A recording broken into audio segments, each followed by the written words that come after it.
Namatay si ganito dahil sa dembak siya. Dito sa Pasay, wala namang nangyaring ganun eh. Hindi sila na-alarma sa tigdas. Hindi sila magigising.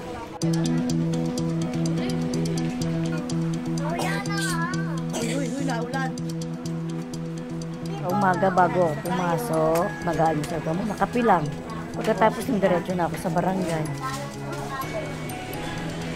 Laga pa po ako, nagtatrabaho na po yung nanay ko doon sa barangay. Nahanap na ng sarili nila yung ganun pong trabaho. Isa lang po ang BHW ng Barangay 42. Ako lang po. Ang ginagawa ng BHW sa barangay namin, pag may bumababa po sa aming Tiga Center, nag-a-assist po kami para mangatok sa bahay nila, para masaksakan ng bakuna at patakan ng vitamin. Medical mission, nag-a-assist din po kami para sa mga libreng gamot para sa mga tao.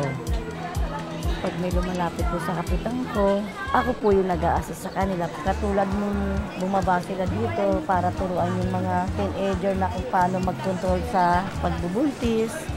Kuya, nandito na po sila sa Barangay 43. Dito na kayo, punta na tayo dito. Na-alarma sila dun sa Tigdas. Maraming namatay, di ba? Ang tagal nila nakamubon sa mga ganung bagay bago namin sila napapayag na magpabakuna ulit sila.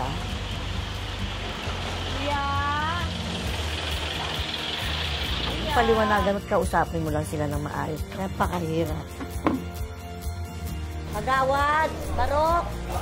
Talagang uwi ko na minsan hapon. Minsan gabi na. Kaya nga yung mga anak ko, Ma, pangalawang bahay ko na yung barangay. Sabi ko, hanap na kayo ng BHW. Naghahanap na nga talaga kami. Wala, ayaw eh. Minsan kasi sabi ko nga doon sa anak babae, ikaw na lang. Ayoko nga mo. Tumatis na ako. Wala kang sinabi niya. Doon na, maganda. Pinaing namin talaga eh, kulang na kulang sweldo. Kasi isang buwan talagang hindi talaga kakasya yung 1-2 na yun.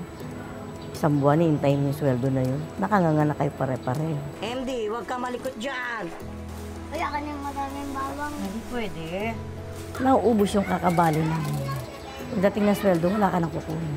Ando na lahat sa uto. Hihintayin ko na lang yung bigay ng mga anak ko. Talagang hindi sapat. Kulang na kulang. Kaya kailangan, meron kami talagang extra income.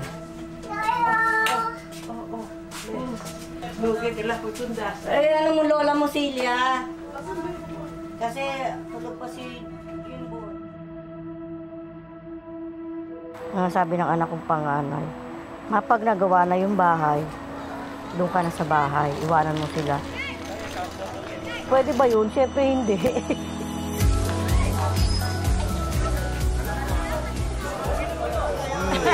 hindi. Lagi na kasi mangot. Mas, gano'n. Na-injured ako ni Delma. Why? Nakapag-tennis. Ang mensahe ko lang po sa barangay namin, magkaroon kami ng mga gamot at saka ng nebulizer. Sana yung pumali, kailangan panindigan nila kung bakit sila nilagay din sa pwesto. Kita mo sila yung sincere tumulong sa mga tao na hindi sila gagawa ng kalokohan.